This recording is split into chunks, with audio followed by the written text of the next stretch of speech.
PMC ప్రేక్షకులందరికీ నమస్కారం. భిన్నంగా ఆలోచించే కార్యక్రమానికి స్వాగతం. నేను మీ స్నేహ. ప్రతి వారంలానే ఈ వారం కూడా భిన్నంగా ఆలోచించే కార్యక్రమం ద్వారా నేనింత ఎపిసోడ్తో మీ అందరి ముందుకు వచ్చేసాను.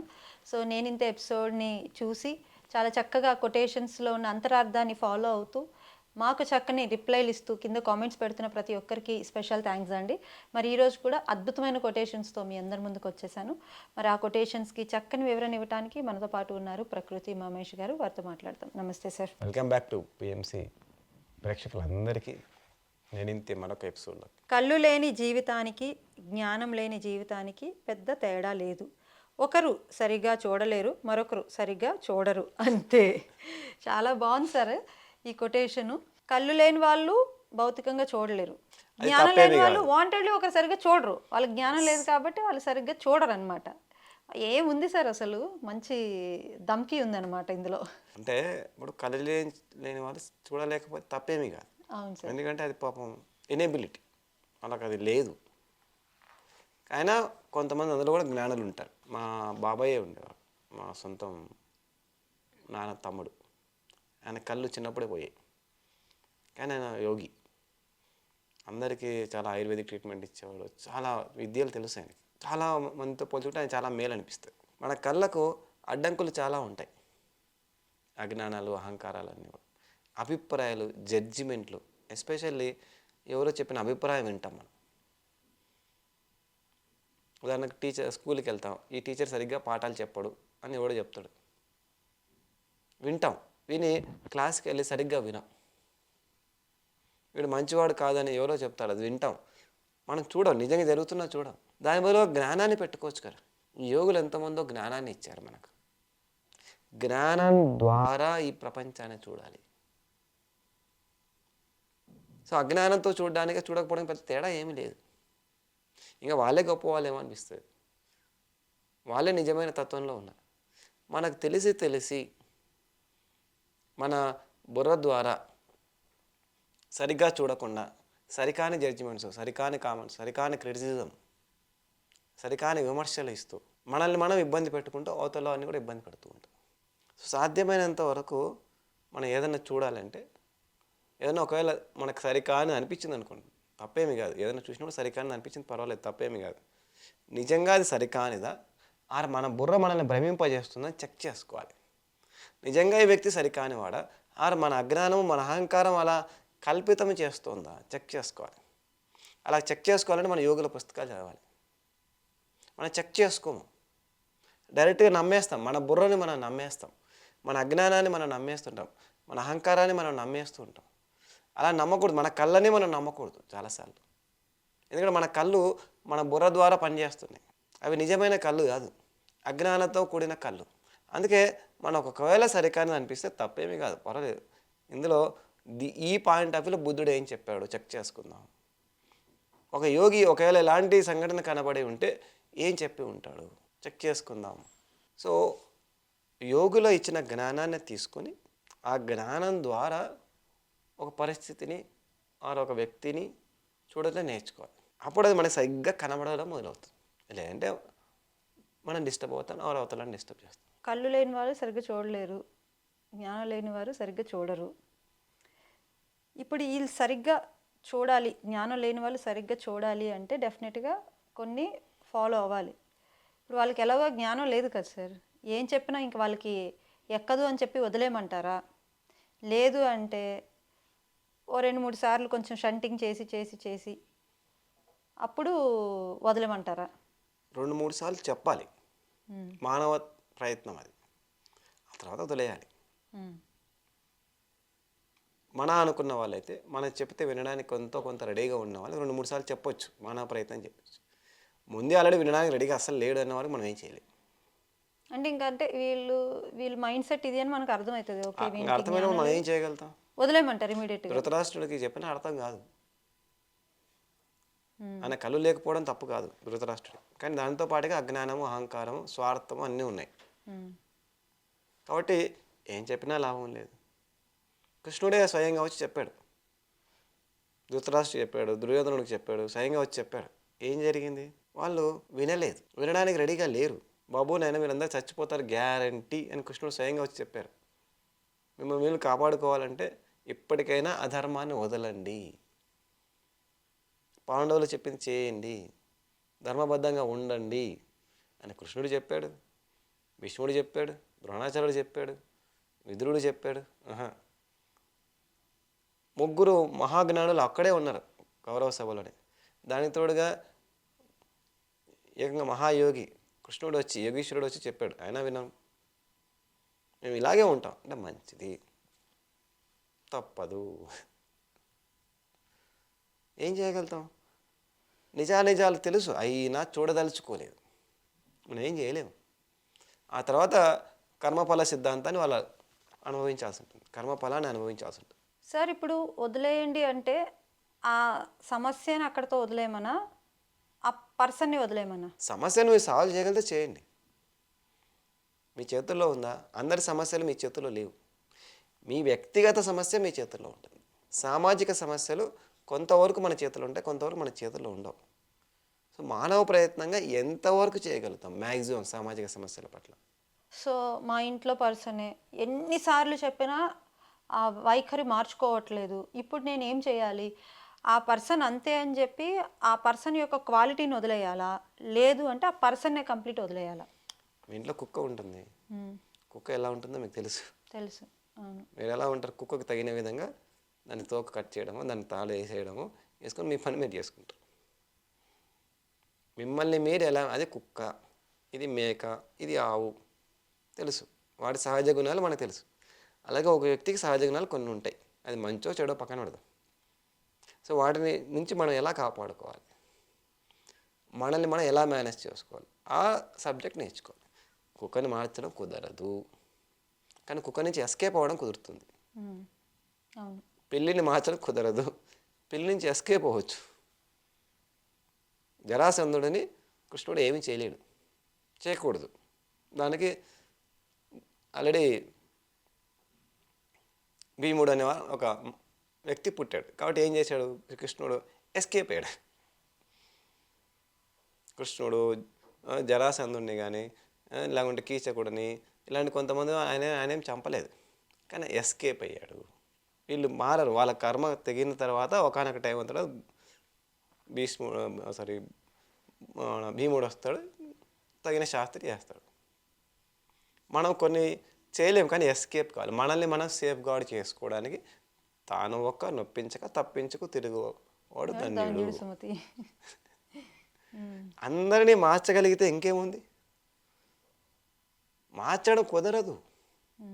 మహాయోగులు భీష్ముడు, ఆయన మహాయోగి, ద్రోణాచార్యుడు, ఇలాంటి వాళ్ళందరూ ఉండి కూడా ఒక్క దుర్యోధనుడిని, ఒక్క ధృతరాష్ట్రుడిని మార్చలేకపోయినారు. చేతులు ఎత్తేసారు. తర్వాత మేము కూడా మీతో పాటు చనిపోవడానికి రెడీ. అప్పుడే వీళ్ళకి తిక్క కుదురుతుంది, మేము కూడా మరణించడానికి రెడీ అయిపోయారు వాళ్ళు. అవ్వదులే, మనం ఎవరం? సో ఎస్కేప్ ప్లాన్, ఇంట్లో వాళ్ళైనా బయట వాళ్ళైనా escape plan is the best way. దారిలో వెళ్తున్నప్పుడు కుక్క మనల్ని తరుముతుంది, కుక్కతో కూర్చొని యుద్ధం చేస్తామేంటి?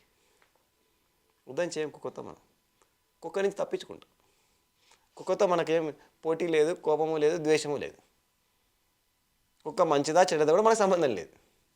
ఆ కుక్క మంచిదా, ఎందుకు ఇలా అరిచింది, ఎందుకు ఇలా వెంటబడుతుంది, ఈ రీసెర్చ్ మనం ఏం చేయం. మనం ఏం చేయాలి? తప్పించుకొని వెళ్ళాలి. ఎందుకంటే మనకు దారి ముఖ్యం, మనకు లక్ష్యం ముఖ్యం. ఈ మధ్యలో వచ్చిన కుక్క కాదు. మన జీవితానికి ఒక లక్ష్యం ఉంది, అది ఇంట్లో కుక్కనా బయట కుక్కనా పక్కన పెడదాం. మనం తప్పించుకోవాలి ఆ నిమిషానికి. మనం సరైన దారిలో వెళ్ళాలి, సరైన గమ్యాన్ని చేరుకోవాలి. సో మార్గం ఎత్తుకోవాలి. అది దానికి ముందే అత్తారింటికి దారిలాగా ముందే స్కెచ్లు అన్నీ ఉండవు. ఆ నిమిషానికి దారి ఎత్తుకోవాలి. అత్తారింటికి దారి ఎదులో పవన్ కళ్యాణ్ చెప్తాను, ముందే ఏమైనా స్కెచ్లు ప్లాన్లు ఉంటే ఏంటి అత్తని ఎలా తీసుకురావాలని ఏం లేదు. అత్త ఒక రకంగా ఉంది, ఏం తెలీదు, అప్పటికప్పుడు నిమిషానికి. That is what is awareness. ఏ నిమిషానికి లివింగ్ ఇన్ ద మూమెంట్లో అవేర్నెస్తో ఉంటూ ఏదో ఒకటి చేయాలి, లక్ష్యానికి అనుగుణంగా. దానికి తగిన శక్తిని, జ్ఞానాన్ని మనం సంపాదించుకోవాలి. Wonderful sir. సో చిన్న చిన్న మెలకువలు అంటే టిప్స్ అంటారు కదా, టిప్స్ అన్నమాట ఇవి. మాకు కూడా అంటే ఒక్కొక్కసారి ఏం చేయాలి ఇక్కడ, ఈ పర్సన్ ఎలా హ్యాండిల్ చేయాలి, ఈ సిచ్యువేషన్ ఎలా హ్యాండిల్ చేయాలి అర్థం కాదు. ఎలాగోలా హ్యాండిల్ చేస్తే అది చిరిగి చాటంతే చాపంత అయింది అంటారు కదా, అట్లా అయితే ఉంటుంది ఒక్కొక్కసారి. అందుకే మనం ఏం చేయాలంటే ముందే ప్రిపేర్ అవ్వాలి. ఎగ్జామ్కి ముందు ప్రిపేర్ కావాలి, ఎగ్జామ్లో ప్రిపేర్ కాకూడదు. ముందు ప్రిపేర్ అవ్వడం అంటే ఇప్పుడు ఉదాహరణకి ఏప్రిల్లోనో మార్చిలోనో ఎగ్జామ్స్ ఉంటాయి స్టూడెంట్స్కి. అవును. దానికి ముందు వారం ముందు క్లాసులు చెప్పొచ్చు కదా.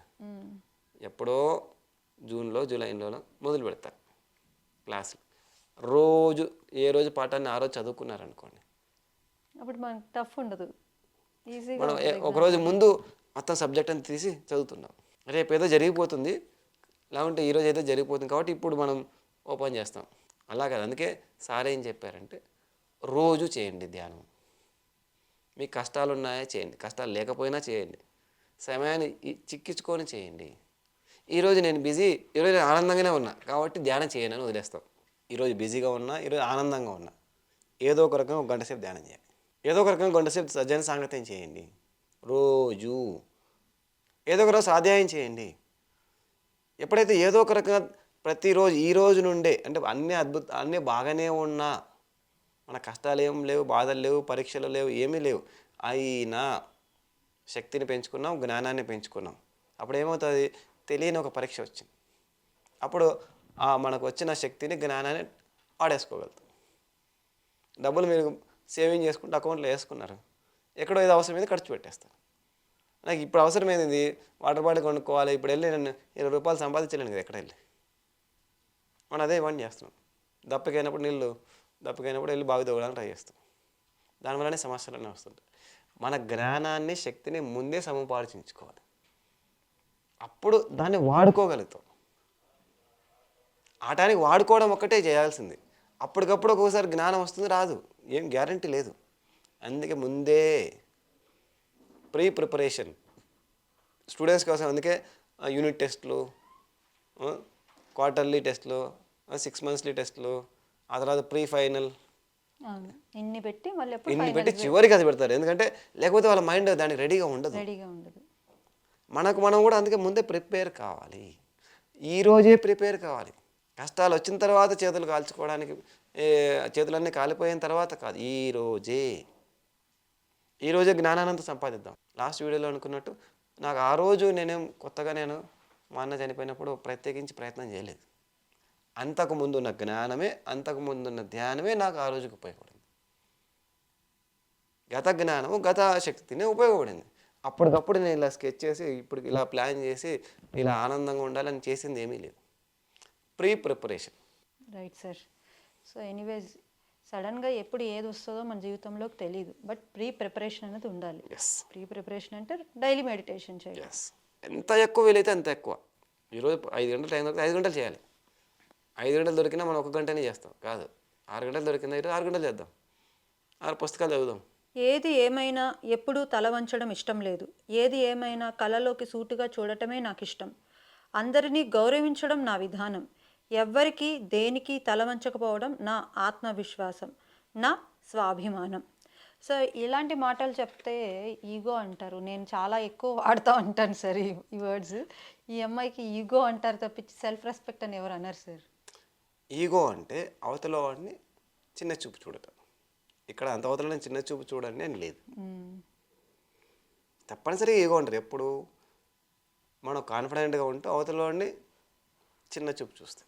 మనం కాన్ఫిడెంట్గా ఉండాలి, సేమ్ టైం ఎందుకే అన్నాను ఇందో కళ్ళల్లో కళ్ళు పెట్టి చూడాలి. అలా కాకుండా ఏంటి స్నేహ గారు అని ఇలా చెప్పాను అనుకో, నేను ఇప్పుడు చెప్పేటప్పుడు ఇలా మీకు ఫేస్ టు ఫేస్ మాట్లాడకుండా ఆ కొటేషన్కి మీనింగ్ ఇది అంటే అర్థం ఏమిటి, మిమ్మల్ని నేను రెస్పెక్ట్ ఇవ్వడం లేదు, మీకు నేను రెస్పెక్ట్ ఇవ్వడం లేదు, మిమ్మల్ని నేను చిన్న చూపు చూస్తున్నాను, ఇలా చూడకూడదు. చెప్పండి స్నేహ గారు. మనం ఏది ఏమైనా ఫేస్ టు ఫేస్ మాట్లాడాలి, అదే మన అవతల వాడికి ఇచ్చే గౌరవం. అప్పుడు ఈగో కాదు, అది సెల్ఫ్ కాన్ఫిడెన్స్ అవుతుంది. పెద్దవాళ్ళు వచ్చినా పిల్లలు వచ్చినా మనం ఇలా మాట్లాడాలి, అదే సమత్వం. సెల్ఫ్ కాన్ఫిడెన్స్ అవుతుంది. ఎస్, ఇలా మాట్లాడితే ఈగో, పక్కకు చూసి మాట్లాడితే ఈగో. ఆ మాటల్లో మాట్లాడేటప్పుడు ఇలా చూసి మాట్లాడేటప్పుడు మిమ్మల్ని నేను ఏముంది యాంకర్ కదా, నేను కదా రాసింది బుక్, నేను హ్యాపీగా ఫేస్ టు ఫేస్ మాట్లాడితే ఎవరితో మాట్లాడేది కాన్ఫిడెన్సే, దేవుడితో మాట్లాడేది కాన్ఫిడెన్సే. మరి నేను ఏది ఏమైనా ఎవరి ముందు నేను తల వంచాను. అదే ఇలా మాట్లాడితే అర్థం ఏంటి? కాన్ఫిడెన్స్ లేదు. ఓకే. తల వంచకపోవడం అన్నది 2 విధాలుగా అనుకుంటారు కదా సార్. నేను ఎలాంటి పరిస్థితుల్లోనూ ఒకరి ముందు నేను తల వంచనంటే ఆ పరిస్థితులకి నేను గివ్ అప్ ఇవ్వను నేను అవును, అన్నది కూడా వస్తుంది కదా. అది కాన్ఫిడెన్సే. కాన్ఫిడెన్సే. ఓకే. తల వంచాను అంటే ఓకే, మీరు మీరు ఏదో ఎవరి దగ్గరికి వెళ్ళడానికి హెల్ప్ అడిగారు, దానికి హెల్ప్ కోసం వెళ్ళారు. ఇలా అడిగితే బాగుంటుంది. నాకు ఇలా ఇవ్వండి, ఏమనుకోకండి, నాకు ఇలా ఇవ్వండి అంటే అసలు హెల్ప్ అడగనంటే మరి మంచిదే కదా, మీ పని మీరు చేసుకుంటానే కదా. ఓకే. సహాయం అడగండి, తప్పేమీ కాదు. అవునా కదా. ఇలా అడిగితే అంటే మనల్ని మనం తగ్గించుకునే వాళ్ళం అవుతాం. అంటే సహాయం అడిగే అడగచ్చు. పరిస్థితుల్లోకి వచ్చాం కదా సార్, అప్పుడు తగ్గిపోయినట్టే కదా ఆటోమేటిక్గా. అంటే అలా ఫీల్ అవుతారు కదా. సహాయం అడగడం తప్పేమీ కాదు. ఈ ప్రపంచంలో సహాయం తీసుకునే వాళ్ళు ఎవరున్నారు? మనం పిరమిడ్ సొసైటీలో పిరమిడ్లన్నీ సహాయం తీసుకోకుండా జరుగుతున్నాయి. అందరం అడుక్కుంటున్నాం. ఈ పిఎంసి ఈరోజు బాబు సహాయం చేయండి, సహాయం చేయండి, సహాయం చేయండి, లక్షల మంది అడుక్కోవడం వల్ల ఈరోజు పిఎంసి నడుస్తుంది. ఈరోజు మనం ఈ ఎపిసోడ్ చేస్తున్నామంటే మన ఇద్దరి వల్ల ఎపిసోడ్ నడవడం లేదు. మన ఇద్దరి వెనక ఒక 100 మందో 1000 మంది సహాయం అడుక్కోవడం వల్ల ఈరోజు ఈ ఎపిసోడ్ నడుస్తుంది. ఎవరు సహాయం లేకుండా ఈ ఎపిసోడ్ నడవట్లేదు, మన పిరమిడ్సే నడవవు. ఈవెన్ బుద్ధుడు కూడా నడవలేదు. బుద్ధుడు వెళ్ళి భిక్షాటం తీసుకున్నాడు. ఆయన ఆశ్రమాలు ఆయన సొంతంగా ఏం కట్టించుకోలేదు. ఆయన తల్లిదండ్రులు తెచ్చిన డబ్బులతో కట్టించుకోలేదు. రాజులు ఆయనకు ఆశ్రమాలు కట్టించారు. సహాయం తీసుకున్నాడు కదా. గాంధీ మహాత్ముడు సహాయం తీసుకోలేదా స్వాతంత్ర రోజు? మరి సహాయం తీసుకోకుండా మదర్ తెరీసా కానీ, గాంధీ కానీ, సుభాష్ చంద్రబోస్ కానీ ఎవరు ఏ పని చేయలేదు. సహాయం తప్పు కాదు, అడగటం తప్పు కాదు. తప్పు కాదు. ఇస్తే ఇవ్వనే, లేకపోతే లేదు. తప్పేమవుతుంది? తప్పనిసరి ఇవ్వాలని తప్పు. సహాయం అడగడం తప్పు కాదు. ఇవ్వకపోతే తప్పు పట్టడం తప్పు. మిమ్మల్ని సహాయం అడిగాను, నేను సహాయం చేయకపోతే మిమ్మల్ని తప్పుగా నేను చూస్తే తప్పు. మీకు వీలైతే ఇస్తారు, లేకపోతే ఇంకోవారు అడుగుతాం. అడుక్కునే వాళ్ళకి అన్ని ఇళ్ళు ఒకటే, ఏదైనా ఒకటే కదా. ఈరోజు చిన్నమ్మ రేపు ఇవ్వాలని రూల్ ఏం లేదు. ఎందుకంటే వాళ్ళ పరిస్థితిని బట్టి వాళ్ళు ఇస్తారు. లేకపోతే మనం అడుగుతూనే ఉంటాం. అడగకూడదు అంటే పనులు ఎలా అవుతాయి? సామాజిక కార్యక్రమాలు ఏవి కూడా సాయం అడగకుండా అవ్వవు, సాయం లేకుండా ఉండవు, కుదరదు. సామాజిక సేవలు నడవవు. అన్నదానానికి అడుగుతాం, పిరమిడ్లు కట్టడానికి అడుగుతాం. ఈ ప్రపంచంలో అన్ని సేవా కార్యక్రమాలు కేవలం ఇతరుల సహాయం వల్లనే నడుస్తున్నాయి. సో ఫైనల్లీ అడగడం అన్నది తప్పు కాదు.